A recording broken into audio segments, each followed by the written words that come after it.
Radio 404. Il est 17h30. C'est l'heure de 404 Memories, votre chronique histoire et nostalgie sur Radio 404.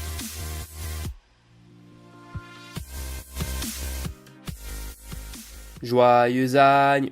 Bonjour et bienvenue pour cette nouvelle chronique histoire et nostalgie. Nous fêtons aujourd'hui un grand anniversaire, celui de Google.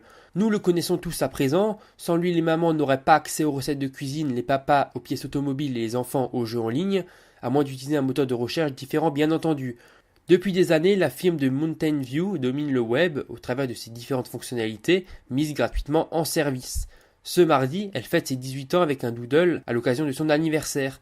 Nous vous rappelons qu'elle voit le jour le 27 septembre 1998.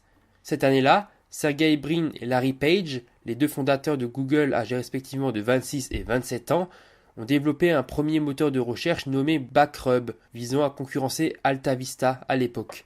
L'année suivante, le nom de domaine google.com est déposé suite à la réception de $100 000 par le créateur de Sun Microsystems, Andy Bechtolsheim, un des pionniers du web.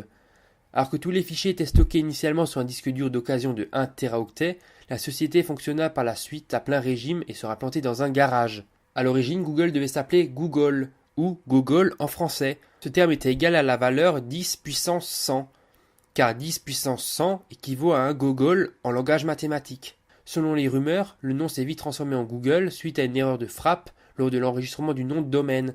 Une autre rumeur affirme que le nom de domaine Google existait déjà. L'alternative Google aurait donc été utilisée.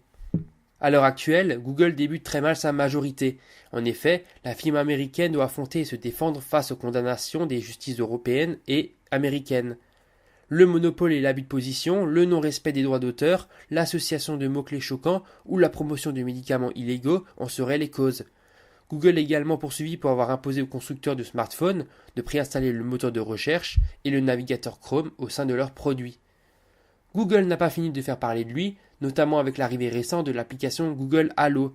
Un article y est consacré sur notre site internet radio404.fr. Radio 404.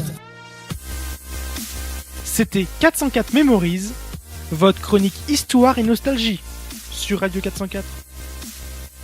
Retrouvez cette chronique ainsi que tous nos programmes en replay sur notre site internet radio404.fr.